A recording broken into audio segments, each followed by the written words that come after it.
What's going on, guys? It's Matt, and this just in. The world's crazy, all right? This year has not been chill. In fact, it's been pretty unchill, all right? My head's spinning. I'm dizzy. I got dizzy head, y'all. And you know what I know from years of experience being dizzy? That it's not a good idea to run while you're dizzy. 2018, 2019, 2020! Woo.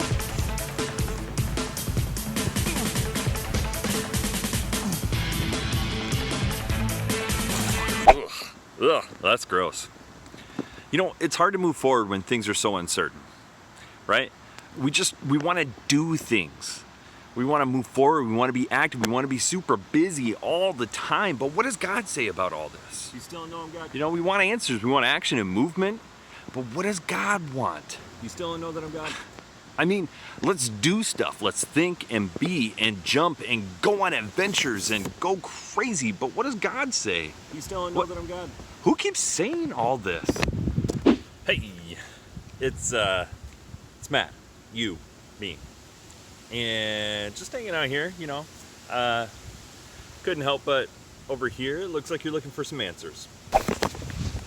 Wait, me? Hi.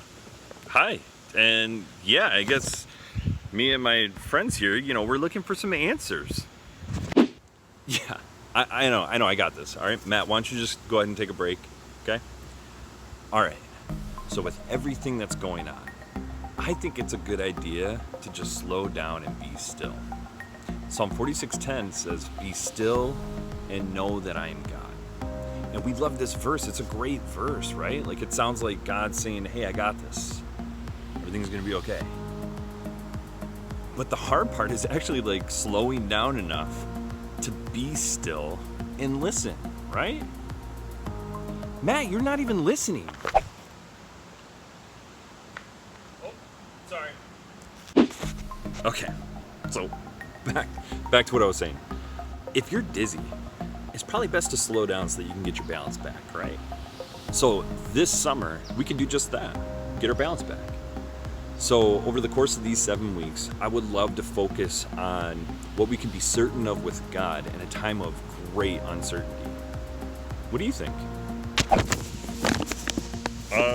Yeah. No, I'm talking to the camera, not you. What do you guys think?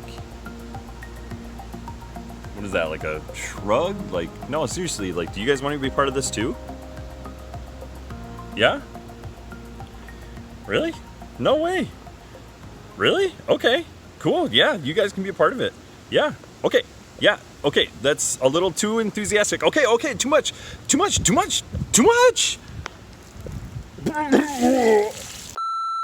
Look, it's hard to know a lot about a stranger. Stranger danger? Yep, stranger danger. So, one of the first things you do when you meet a stranger is what? What's your name? Jeez. Like, what's both for like your question and just like you know. I'm Matt. You're Matt. We are Matt. I know. Just checking. All right, so we, I guess, make a pretty good point, right? Like, if you want to get to know a stranger, you should probably start with their name. Matt. So, yeah, Matt, I know your name. Anyways, if we look at the story of Moses, we see this really cool encounter that he has with God. So he's standing in front of this burning bush, standing on holy ground, having this conversation with God. And during that conversation, he asks God simply, "What's your name?" And God replies, "I am who I am."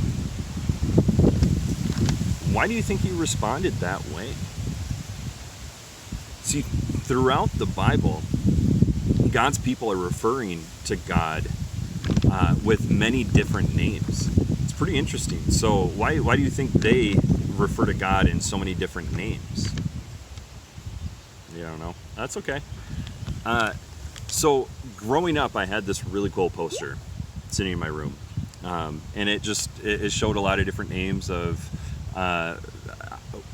who God is, and it was pretty neat just to learn all these different types of names that we see throughout Scripture.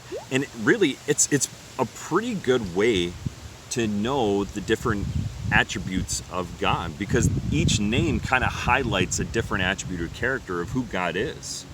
And really, that's what it's getting at, is who these names represent who God is. Not a part of God, but all of God. This is God. So here's a list of some other names that you can take a look at.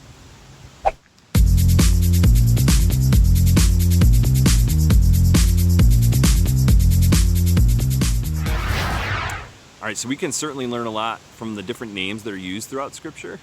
And now I want to look at I want to look at the passage, Exodus 34, verses 6 through 7.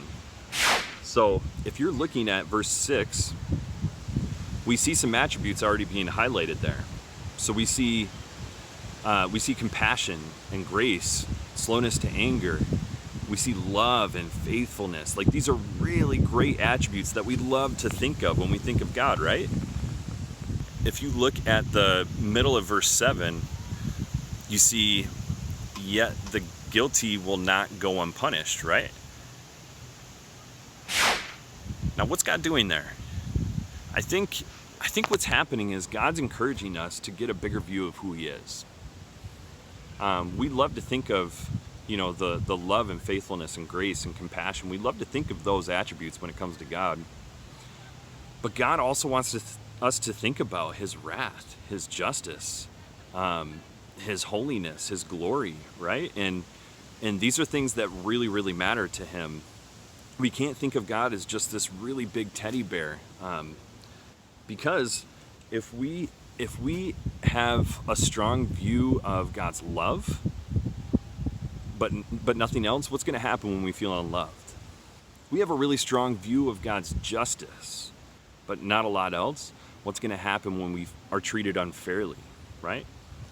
So there's a lot to take in when you're studying the character of who God is, these different attributes of who He is. And I'll say right now, it's impossible to know the complete character of who God is. It is.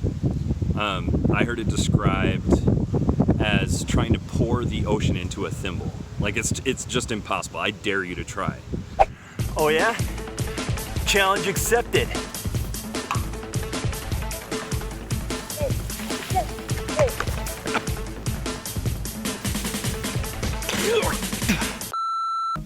All right, last part of the video here. I want to close with this question. What is your image of God? So we see God describe Himself saying, I am who I am. And then throughout Scripture, we see God's people describing Him with a lot of different names, and then describing the attributes of God through passages like Exodus 34. And we're going to go on this journey, and we're going to learn a few attributes throughout these following weeks. But I think it'd be great for you personally to pause right now and think about, what is your image of God? See, for me, I think of a really big tree. That is my image of God, and not just any tree, but like a very specific tree in a very specific location. What is your image when you think of God? So after this video ends, I'd love for you to take 3 or 4 minutes and grab a pad and pencil or pen or crayons or whatever, and just start drawing what your image of God is. And on Thursday, when we have our Zoom call from 7 to 8, I'd love for a few of you to share what your image of God is, and I'll share mine as well. So before we get going on this journey, reflect on, what is it that comes to your mind when you think of God? And then we'll pick it up on Thursday. All right, love you guys. I will see you all soon.